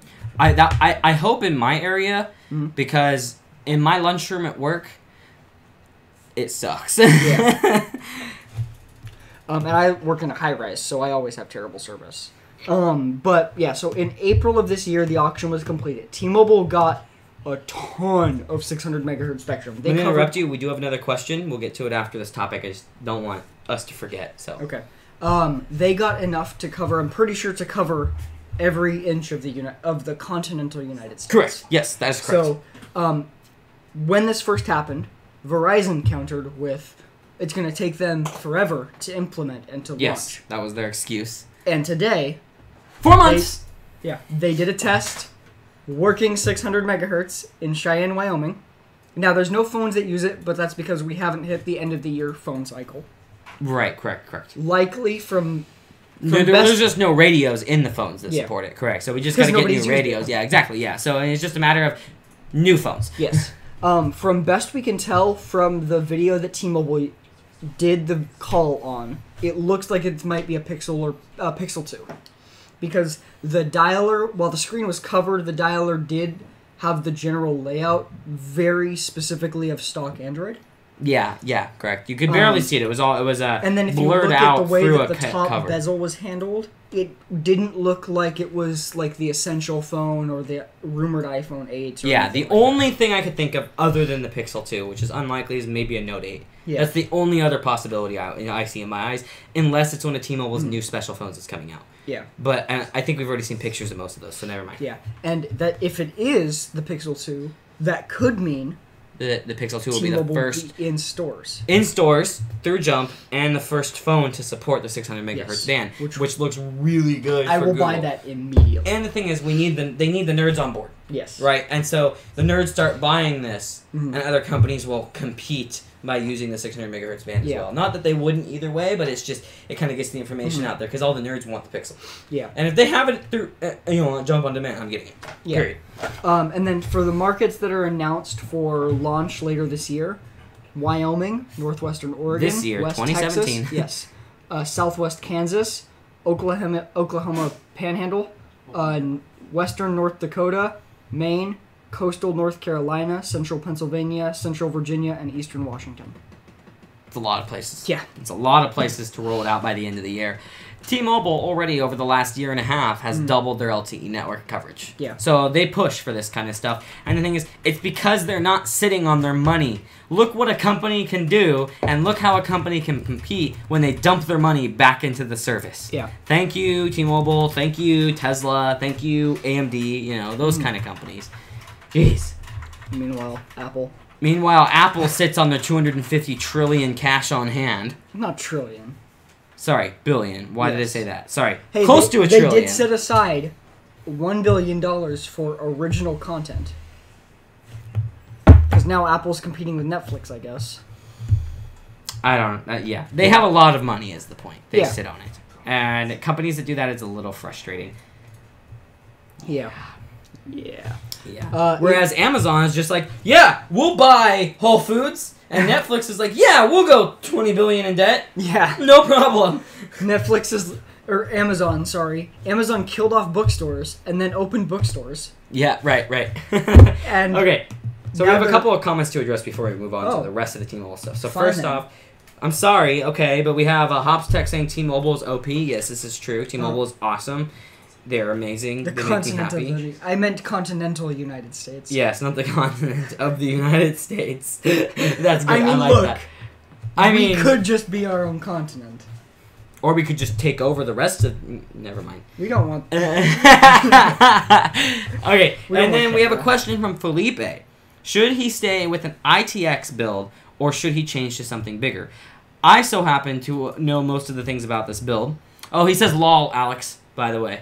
But I so happen to know quite a bit about this build because I'm friends with him. Cool. Are you planning to move into a more professional-based workload? That's the next question to ask, I guess. Because, I mean, there's nothing wrong with ITX, but if you're going to be moving into something where you're going to need more drive storage, more SSDs, but at that point, if you're going to change out your motherboard, because you're going to move to a bigger setup anyway, you need to be upgrading your CPU and RAM as well. There's just no point in spending the money otherwise. I made that mistake, and I wish I hadn't. So, what I would say is it depends on what you think your future workloads are going to be. So if you're going to be moving into something that's going to be using a lot of storage, more M.2 SSDs, which you're going to get better stuff when you move up to, something like, like the X370 Ryzen, mainstream stuff there with like an 8-core. You can have up to one M.2 SSD at full speed, and then you can also get a bracket to adapt to PCI Express slot for another M.2 SSD at full speed. Any board you see on X370 or any of those chipsets for the standard mainstream Ryzen stuff, they might have two M.2 sockets. One is SATA, one is PCIe. So keep that in mind. The SATA one will limit most modern M.2 drives. But then also if you move on to the even more extreme, if you want to spend more money and go with X399 and Threadripper, even just the 8-core so you can get the higher end motherboards, the more PCI Express lanes, the quad channel memory, then you're going to be looking at substantially more PCI Express devices, including multiple M.2. But yeah, if you're going to be moving to a more professional workload where you'll need more storage, more M.2, potentially more GPUs, probably more CPU cores, and stuff like that, definitely, the move would be a good choice. And if you want to move but keep most of your hardware temporarily, maybe a cheap motherboard so you're prepared for the future. But in that case, I would say just do it all at once anyway. Yeah. Just no point in spending the extra $100 or so If that you would need anything, for the do board. what Calvin did and get a bigger case, and then buy. Yeah, that's an option. Yeah. Get a bigger case. Bigger cases 99% of the time support ITX boards anyway, so just make sure it does, Yeah. but it should. And then you're prepared. So then just when you're ready to do the upgrade, you just buy CPU, motherboard, RAM, throw it in there, you're ready to go, and then you've got a more expandable future platform. platform. Also, if you're considering like maybe not doing like super professional stuff, but just like maybe just like streaming or something, Right. Look at maybe like MATX, where you can at least get a second PCIe slot for like a dedicated PCI capture card or something like that in the future. Yeah, Give correct. yourself some flexibility. If you go bigger too, go full ATX. Please don't do micro ATX. Why? The mid range there just doesn't make sense. Because if he needs to go bigger, because he needs more devices, it makes more sense to have the extra But if PCI he literally slots. only needs one more PCI slot, like. But what if he wants to get an audio interface card? And what if he wants another capture card for some reason? Or he wants to add another GPU to help with, like, I'm talking future expandability. Because when you're upgrading the platform, the motherboard, the RAM, the CPU, it makes a lot of sense to go to something that you can expand really heavily on in the future. Yeah. So, in theory, you could get the 8-core 1900X Threadripper CPU. You could get, like 32 gigs of DDR4 or whatever, and you could get, like, a high-end board. Maybe the Asus Zenith if you're really, really lucky. I mean, it's only $500, but no. But if you want to, something in that range. More on the motherboard than the CPU, yeah. correct. Well, technically the CPU's $50 more, okay? Oh, my bad. But anyway, then you have the option to expand to up to, realistically, 128 gigabytes of RAM, although technically they support up to a terabyte on Threadripper, although that probably is more of a workstation board thing. And then you have the option to expand to more drives, more PCIe devices, and expand to up to 16-core CPU. And the very unlikely but potential for a future 32-core. Plus, you are giving yourself the expandability for the future Zen stuff, because AMD's sticking with AM4 at least for 4 years, which implies, or no, I think they said 3 years? 2020. 2020, so 4 years in a sense. Three, okay, it came out this year, 3. Yeah. TR4, probably the same, maybe even longer, because it's a server-based socket as well. It's the same socket they're using for servers. So you're giving yourself this really wide expandability. So if you're going to go bigger, plan for Threadripper, is what I would say first, and do a case first. But I don't think you need to on your current platform, especially because he's on I'm really hoping I remember correct, because I said I know your system. Really doubt, but he's on Z97 with a 4690K. So he can't even use a full-speed M.2 unless he uses a PCI Express Unless he's planning adapter. on dumping thousands of dollars in, there's no way he's going to need more than an. He does game development and stuff like that. He goes to school for that. Okay. He's majoring in that. He's graduating in that. Yeah. So yeah, that's sorry. I should have. That's part of why I'm saying this is he might actually need more workstation-based hardware. So definitely that's one of the unfortunate parts of the Z97 platform is you don't have a lot of expandability. That was improved a lot up on Z170 and Z270, but I wouldn't recommend moving to that right now because everything's changing in the CPU market. Yeah. But like for me, I have Z270 and I have plenty of CPU power. Just like for you, you realistically have plenty of CPU power for the workloads that he's doing, especially because it's not a lot of video rendering and stuff. You'd benefit from it. I'm just not saying, you don't need it quite as much. But the thing is, CPU power probably isn't the major factor here. It's just expandability. And Z270, in my laptop, fix that for me, for example. I can have 2 full-speed M.2s. I can have full-speed GPUs. I can have, whatever need be. So, that's definitely something to consider. Maybe going bigger. Maybe he responded in here. I don't know. He didn't. He's still watching. So, respond if you have another question, Felipe. But I feel like, yes, if you think your workload's going to need it. No, if you're really satisfied with your performance and you might just want a better GPU in the future or something, just stick with what you got. Your CPU's fine. You're going to get better, performance out of that CPU for gaming than you would out of any of the Zen-based stuff because you can push a good overclock. You still need to get that liquid cooler so I can overclock for you. But, I would assume we can hit at least 4.4, 4.5 gigahertz on that chip.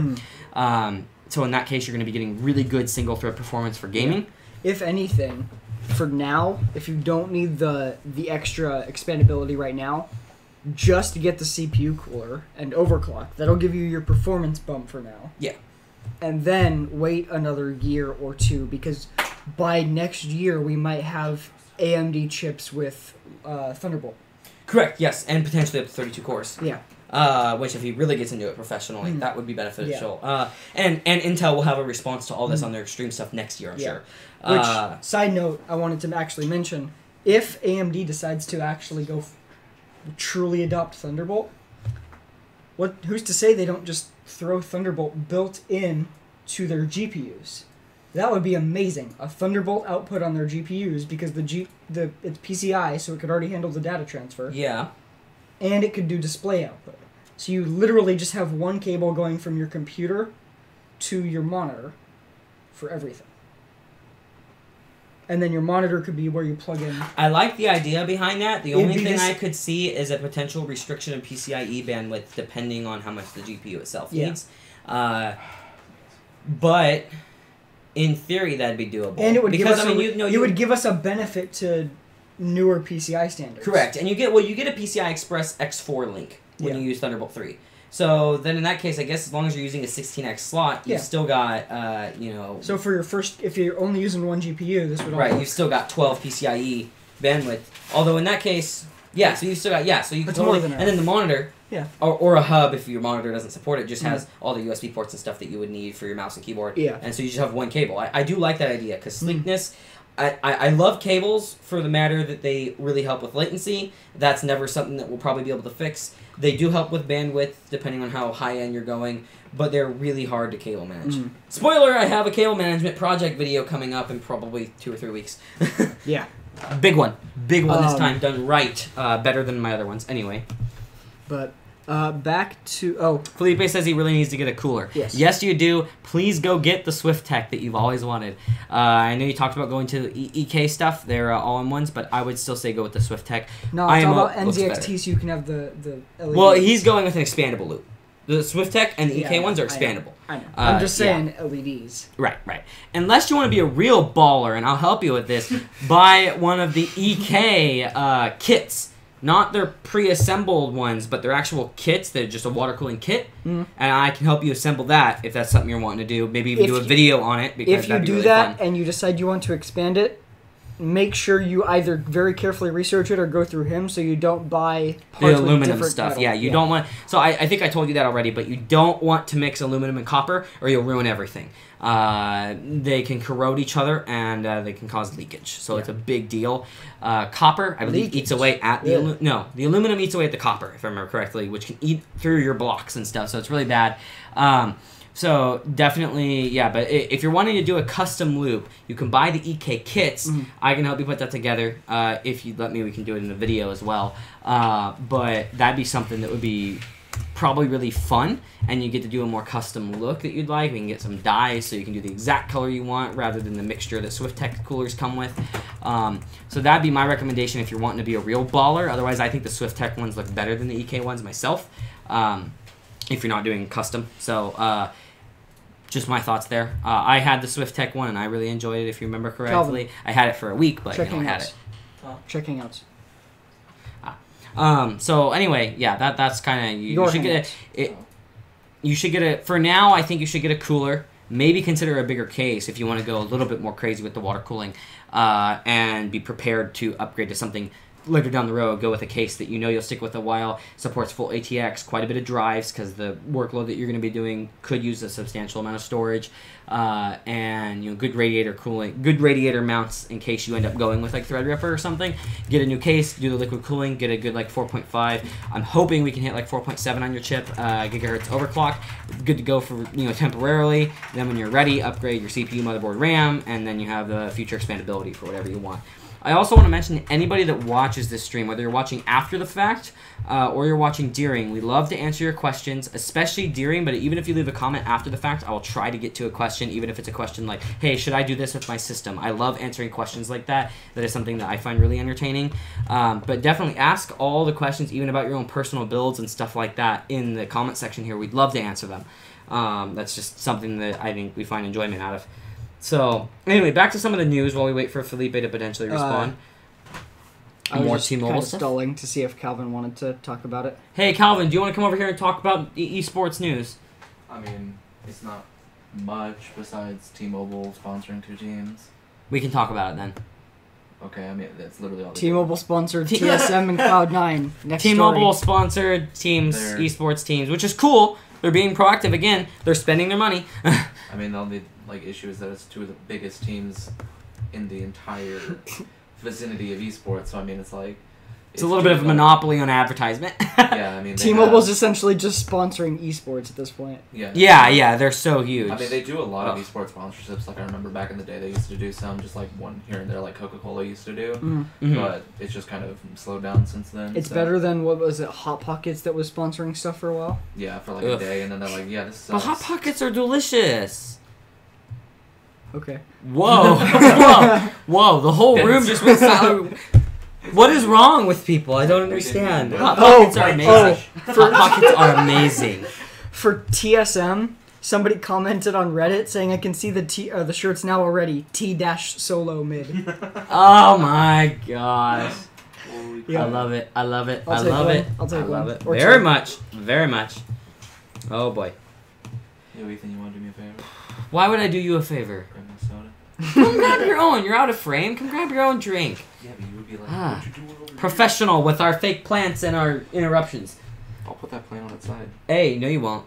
Watch me. No you won't. No you won't. Watch you. Everybody, he wants you to watch him put this plant on its side. Oh, he did it. Wow. Wow. Plant tipper over here. We got a thug, dude. We got a thug in the room. I don't know if you're allowed to be here anymore, man. See, I gotta grab it. See, fake Didn't you plants? already- I can just grab it like Didn't that. you already tell him that he hit his maximum allotted time for your home? This is true. Yeah. He hit his a maximum allotted amount of hours that he's allowed to spend at my home for his life. Yeah. So he's banned anyway, but he still shows up. I don't know. No, whatever. Yep. Man, it's almost like I came in your car. Okay, so Next up is a Google Home update. There's actually two. One of them I just saw and I didn't get a chance to put in the doc. Big one though, phone calls from Google Home in the US and Canada. Now, Alexa has a calling functionality, but it's primarily to other Alexas. Or to other Echoes? Echoes. Alexa has the functionality. you know, Echo. Don't use the ALEXA word. We don't do that live. No, Alexa. no. It's Alexa, mean. Hitler It's quote. very mean. You can It's change very it off mean. of Alexa. Not live. Not live, buddy. No. If you're truly worried about that, change it from Alexa to one of the other commands. Paco. Say Echo. It's the same thing. Just say No, it's Echo not. because it won't trigger. Echo is a us. No. specific Amazon product. You have to change Alexa it. is a feature set. You have I to change it understand to, that, "Hey, yo, but- bitch. be Make it respectful warmer. of the live viewers that none of them probably have it, but still be respectful, okay? Why are you calling our viewers poor? No, I'm not calling our viewers poor. I'm calling them not Smart. probably with a Echo. Yeah. So 'cause- poor. No, because Echoes kind of suck. Not really. Compared to Oops, my Google Home. internet went out. Okay, maybe yes and no, not really. For being a voice assistant, it's not very good at the voice part or the assistant part. I hate you. I hate you. I love it. Oops, I ran into my container. Oh, nothing fell. Wow, this shit went downhill real quick. Yeah, it did. The stream quality, tech news, little blurbs here and there, answering questions, and then just And So back to just Google running Home. into stuff. it's like, hey, yo, Calvin, you want to talk about something? Went from 100 to 0 real fast. I'm Yeah. sorry, guys. We got 30 minutes to bring this back to 100. Yeah, so you can do phone calls to different contacts. Back to 100 already. Yep. And if you have multiple users using the Google Home, it can use voice recognition to tell who's you doing who. Yes, which is super cool. Yes. You can tell you who's doing who. Yeah. What's so funny about that? Why are you laughing?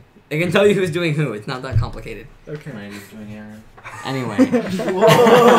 Hey, we're live right now. You need to calm It's not like they're the watching. like inappropriateness a little bit, okay? What the fuck did you just say to me? I don't care if you use the F word, just calm the inappropriateness a little bit. This is PG-13 stream, you It's not PG-13, it's just please no sexual content. Well, you said we got back to 100. We already are done. Wait, man, it's just like, we had this like nice parallel, this line just You should horizontal rename and the then it's stream. blah, blah, blah, blah. After the stream is over, you should rename it to the roller coaster episode. That'd be a great idea. Well, you know what? Just name Our it. thumbnail perfectly represents exactly what our streams True. end up doing. True. This is true. So What is the thumbnail? it's the WordCast. paint one. Yeah. So, voice recognition allows multiple users to get out calls under their own contacts. So, two different people could say, "Call my dad," and it would call their dads. Right, which is really cool. Yes. I do like that. That's something that Echo has not implemented yet. Yes, Why do you call my dad? because And it's really cool. Now the funny part will be the one in like very few cases where it gets it wrong.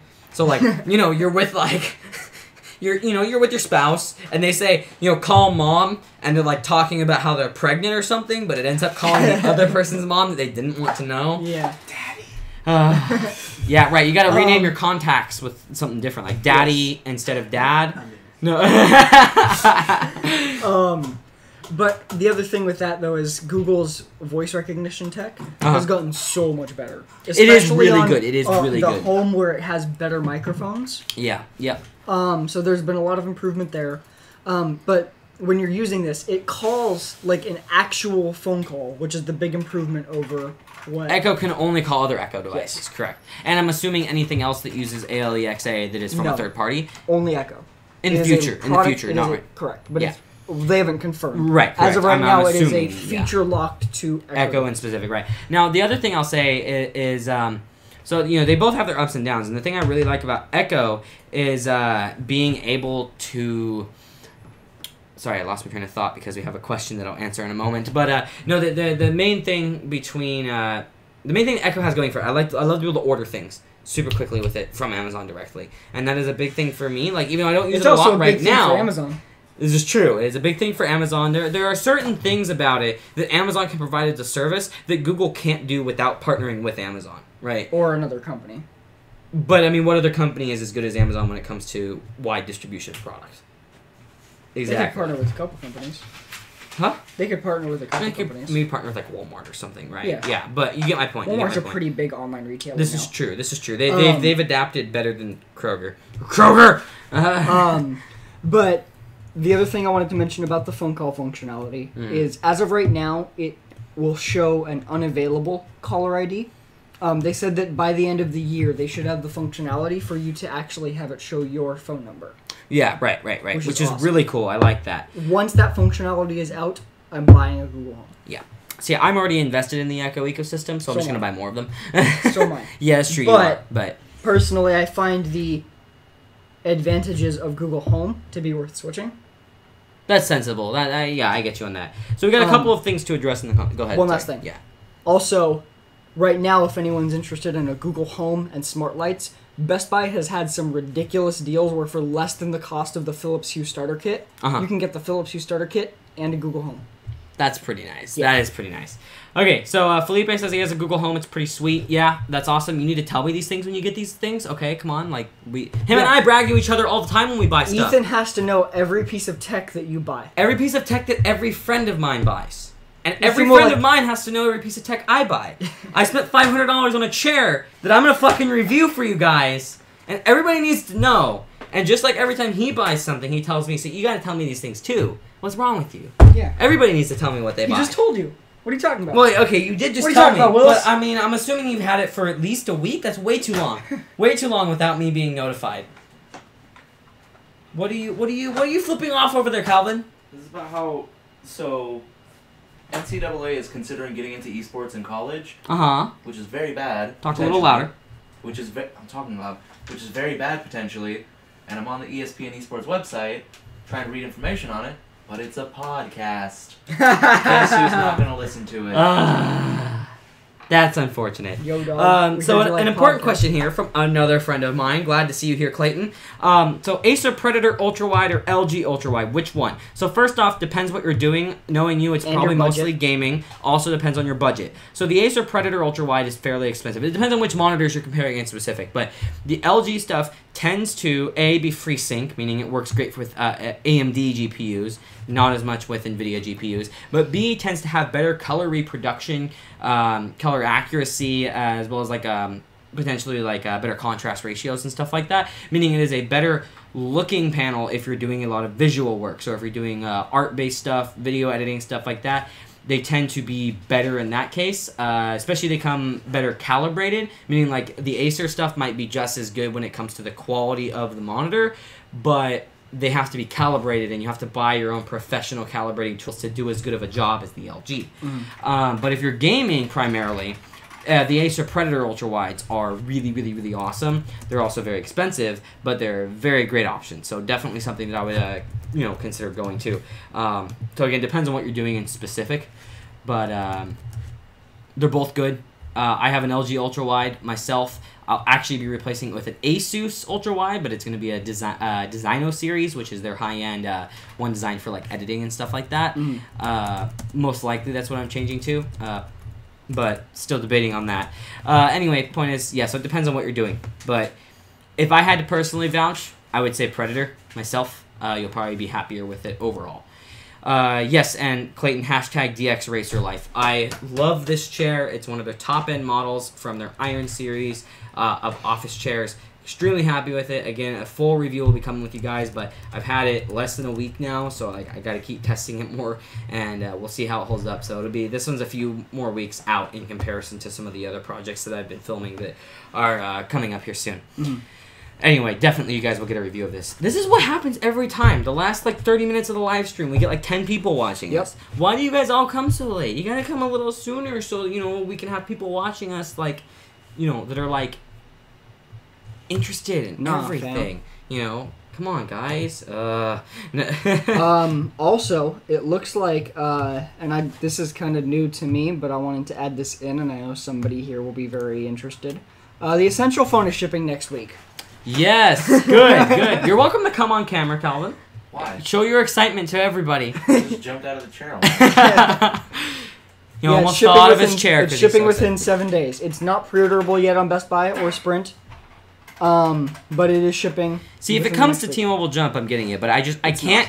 I know. I can't get off Jump because I absolutely love the pricing that I get on every phone. You know what I'm saying? It's just I can't justify getting off that, and I don't really want to continue paying for Jump when I have a phone.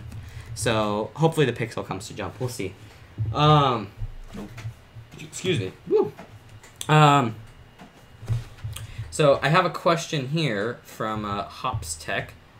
Do I think this Asus monitor is still good? Let me look it up because I don't recognize the model number off the top of my head.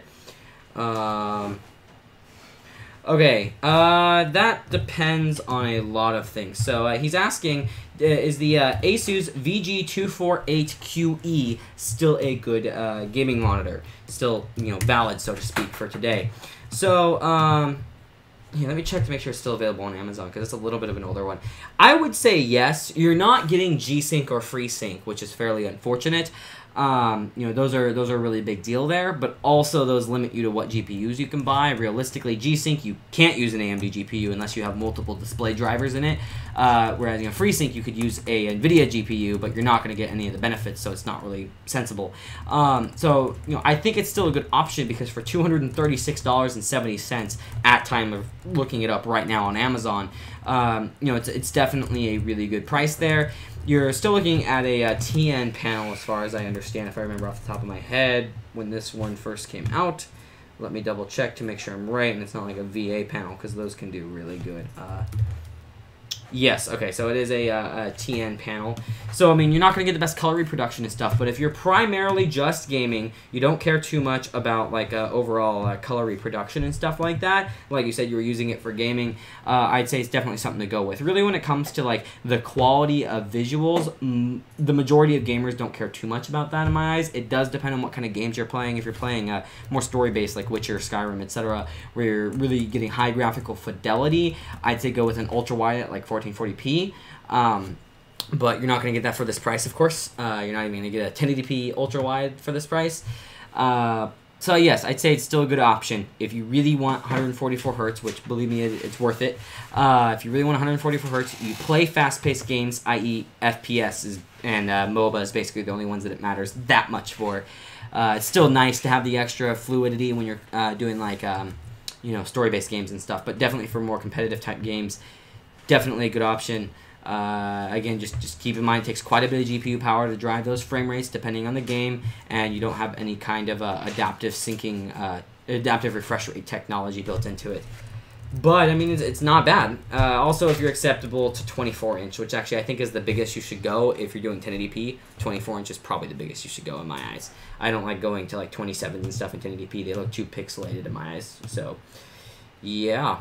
So we have one more bit of news, but we still got 15 minutes. So, guys, throw your questions. Throw your questions, please. Throw any questions about your personal setup or whatever. Actually, something else really quick about Google Home that I can add. Okay, cool. Genesis, the car company. Hyundai. Yeah, yes. But their Genesis brand. Yes, correct. I've considered buying their Genesis Coupe multiple times. Has released functionality for Google Home for being able to control certain aspects of your car from your Google Home speaker. Ooh, but that's only going to be in newer models, probably not a firmware update. Okay, because I've considered actually buying the Genesis Coupe, which is their sports car. Yeah. Think of my 350Z that I had, except add 50 horsepower and back seats. and better looks. So yeah, I've considered buying one. So maybe I should get one once they add this to it. An example of the conversation you could have is like you could be like, okay, Google, is it hot out today? And then it tells you the temp. Your phone just heard Yes, you, I know. and my phone didn't. Yeah. But anyway. And then it could tell you, the temperature, and you could say, okay. It isn't hot right now. His phone just said it's not hot right now. Yeah. Oh and boy. then You're giving away our location. Yes. We are somewhere where at night it is not hot. Well, no, it did say our location. But we were all laughing. No. Whatever. This is why you don't say, okay, Google, is it hot today on the live stream? Dang it didn't work. Yeah. It only responds to So then you could tell it to start your car and set the temperature in the car to a set temperature. I like that. We have another weighted question from Felipe. And this is Cheetos weighted, and or I'll tell you why. Doritos? Cheetos or Doritos is what he's asking. So the Cheetos. stream just took another drop. Oh, hot Cheetos or... Exactly. That was the question I was going to ask, didn't Alex. Thank you. specify, You though. didn't specify. Flaming hot Cheetos or regular Cheetos. Because regular Cheetos are not as good as Doritos. But flaming hot Cheetos beat every snack on the planet, even though I can't eat them. Pussy. Are you too... Not because... No. The monosodium glutamate gives me a migraine. Unfortunately, I can't eat them anymore. But I love them. Anyway. Try the extra flaming hot. Or how about the extra Mountain Dew flavored Cheetos? You need to tell that story Mount- because we have 15 minutes. There's Mountain Dew flavored Cheetos That you bought... from Japan. And you can taste the carbonation as you Yes. always so much... Okay, so he had me try these Mountain Dew flavored Cheetos that he bought from Japan.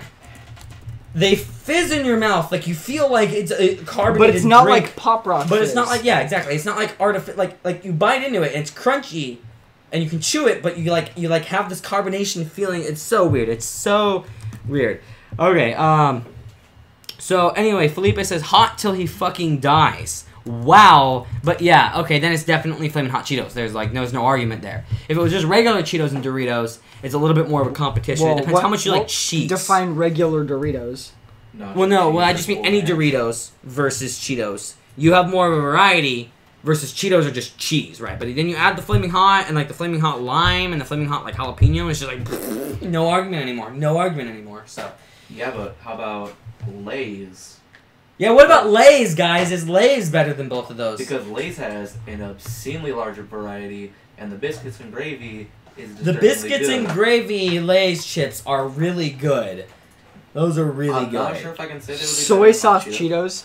Those Huh? are disgusting. Soy sauce Cheetos. Soy sauce flavored Cheetos. Jeez, he's looking it up right now. So Cheetos are officially out of the running. Just on that. We already determined. You don't need to look anymore. No, that's not what I'm I looking love for. our podcast. It is the roller coaster, man.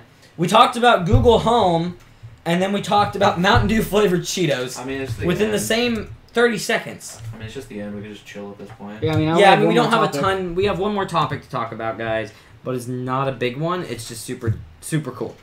You go ahead. This is your topic. Motorola has patented screen technology that if you crack your screen, it would heal itself. And it does so via thermal cycling. So essentially it's a polymer material would be the actual what you'd be in contact with every day with touching it. Uh-huh. Instead of normal glass. And this Which means poly- it should scratch easier, but if it can repair itself, it's Yeah. okay. What it does is the screen tech would be able to detect cracks on its own and initiate cycling of heat. So it would essentially send quick pulses of high heat. Basically remelting and reflattening out the Yes. display. It probably has to warn you before it does it, so it has to be on a level surface. Yeah. Because you don't want a drippy display. And you don't My want to display touch is it. melting off Well, my phone. If Crap. they do the thermal cycling right, Uh-huh. it wouldn't be. It would Okay, never that's get true. hot It enough would to slowly. Yes, it would slowly just slowly pull back mend in, itself yeah. together. I really like that idea. There's been self-healing screen tech that we've never seen out there. That we've seen, but has never been put out there widely. So definitely a cool thing. We'll see if anything ever comes of it. Doubtful. I mean, they probably just filed the patent. In case They might have just filed the patent. They is what probably Calvin heard said. how- Best was case thinking about scenario, something this and is like patent trolled them. 5 years out. Yeah, correct. They The probably one sure thing I will Apple say, did. Motorola has the shatterproof displays. They scratch really easy, but they're shatterproof. They're plastic-based displays. For those of you that don't know, the Moto Z2 Force has a plastic-based display. Any of their shatterproof stuff, so it scratches on a Mohs level 3, I believe it is, which means like basic stuff can scratch it. So you got to be careful with it. Your fingernail can scratch it, so you want to try and keep your nails cut. It's probably not good for women that have long nails, or men like me that have long nails. No, hey, shut your mouth.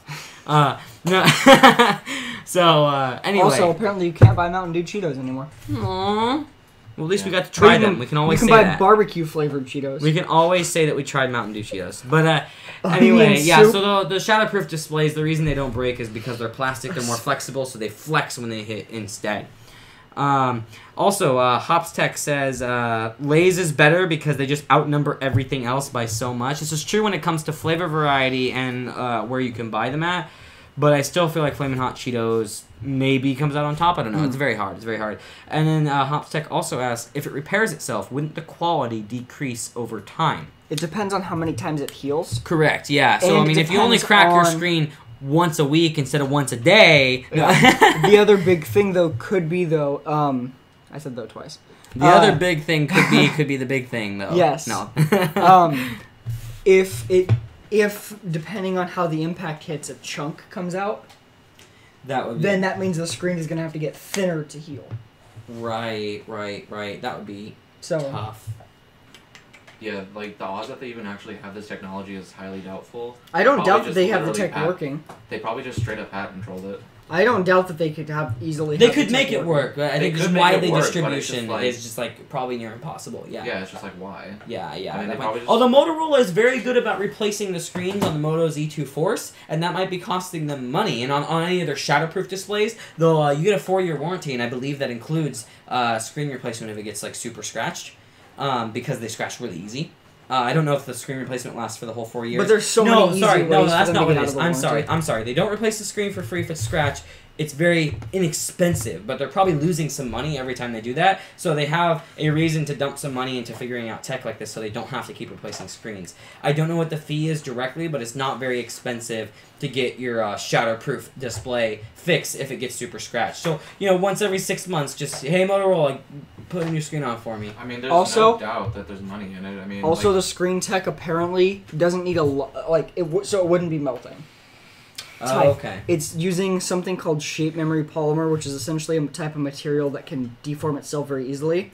And it can be, while you just touching the screen wouldn't cause it to deform, there's a way that they can essentially initiate something so that this heat of your skin could activate. Oh, could fix it. So they might have some kind of So you could put your hand on your phone and the cracks are gone. I'm assuming that they would do that by having like some kind of current that stabilizes it, even or not. Probably some kind of current that destabilizes it, so it has to be on. But then you could just touch it and it would heal. I love that.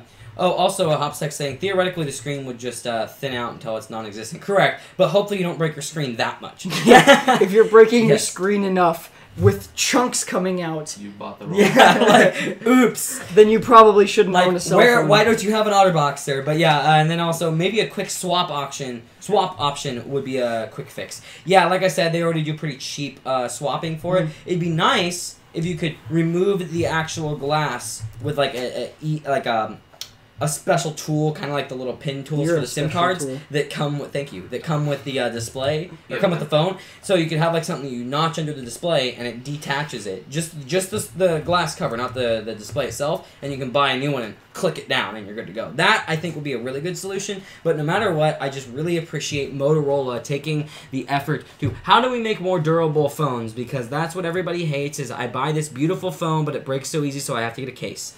I don't get cases because I replace my phone like 5 times a year, but you know what Motorola needs to do? What does Motorola need to do, Calvin? They need to make the Razr again. They need to make the Razr again. I can agree with that. It needs to be like very similar looking, but super durable. So it's just like fucking indestructible. The original one wasn't destructible. No, I mean better than. I mean I'm talking like amazing. Nokia needs to make the Razr. Yes, it needs to be Nokia quality one. Motorola needs to buy Nokia or vice versa, whoever has more money. No, I don't want Lenovo buying Nokia. Lenovo owns Motorola. We don't want them Moto. to buy. Oh, that's right. It's Moto now. I'm sorry. It's technically Moto. Didn't Lenovo buy BlackBerry too? No, BlackBerry's still their own company. BlackBerry's using TCL to manufacture their phones. But I thought they were like getting bought out a while back. There was some consideration, I believe, about it, but they never did. Yeah. Okay. Yeah. BlackBerry is just technically not making hardware anymore, but they pretend to because TCL makes their stuff and they design it, like the Key 1. Yeah. Which, by the way, my buddy dropped his Key 1 from like waist height. The screen didn't come off. It was fine. Oh, I thought So that issue was fixed, but he has one of the first ones off, like brand new, right? He pre-ordered it and got it, the day after it came out. He has another one still that he hasn't gotten rid of, and I still feel like buying it, but I shouldn't. But it'd be cool. It's not like you're not going to get a new phone. $400 for a brand new one, though. Yes, but you're going to get a new phone next month anyway. I mean, this is true. And I'm gonna get the essential phone. Yeah, exactly. So I feel like buying because it'd be a great productivity device, and I'd love having a physical keyboard, but meh.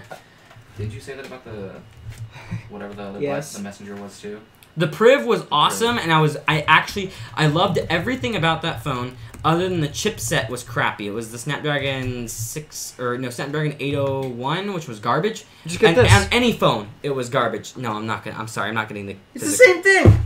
What is it? A physical cover for the S8 that's a keyboard. That's a keyboard, yeah. Yeah, I don't know. Maybe I should try one and review it. Yeah. I like how your opinion just straight on went from no to maybe. There's a strong possibility in the future. Right. Well, anyway, my point is, though, yeah, I had the BlackBerry Priv, and it was a great phone other than the failing chipset, which caused battery life inconsistency. Not battery life issues, inconsistency. One day it'd get me 5 hours of screen on time, the next day it'd get me an hour and a half. It was ridiculous. It was like literally that drastic. So it was the chipset's fault. Any phone with the 801 had those kind of issues. If I'm remembering, it's the 801 correctly. The other issue was the keyboard sucked. I thought it was really good, but I didn't spend enough time with it before purchasing.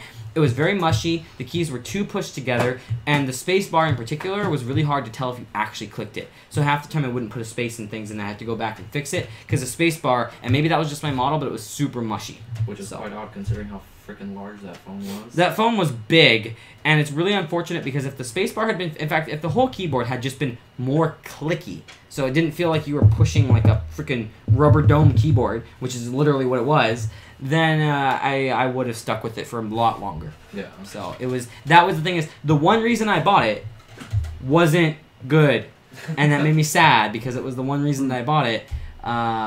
Everything else I loved, and I especially loved the slider because I hate covering up some of my screen. That was why I liked that phone. Other than the chipset being a fluke, not BlackBerry's fault, the thing that messed up was the keyboard itself. So didn't that phone, correct me if I'm wrong, when you opened up like a YouTube video or something in full screen, it didn't have bezels? Or like black bars? Because I could have sworn that the aspect ratio was off on it.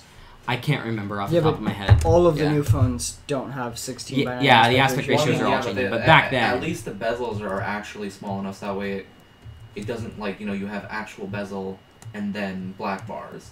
Now the black bars just... Well, yeah, it was a really curved screen on the Priv. Yeah. So it was kind of like the S6 where it had that same kind of weird feel when you were watching things. Yeah. That was fixed with the much more minute curved screen like on the S8, so Yeah. the S7 even. So yeah, but enough talking to you because it probably on the stream looks like I'm talking to nothing.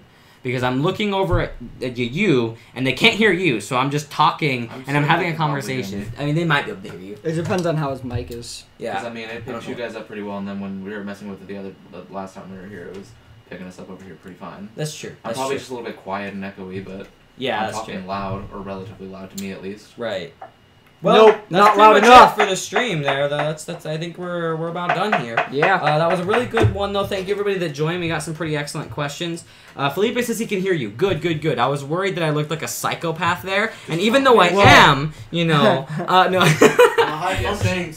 I'm a high functioning sociopath. No. This is according to the doctor in the room. What's that from, guys? What's that guy? Hey, Shut up. What's that's that from? racist. Sherlock. No, they didn't know No. that. That is Yeah, racist. it's Sherlock. Anyway, thank you for saying great stream, Hops Tech. Thank you, Felipe, for asking questions. Thank you, Clayton, for asking questions if you're still here. And just thank you to everybody that joined in. Definitely start joining us every Wednesday, 9 p.m. Pacific time.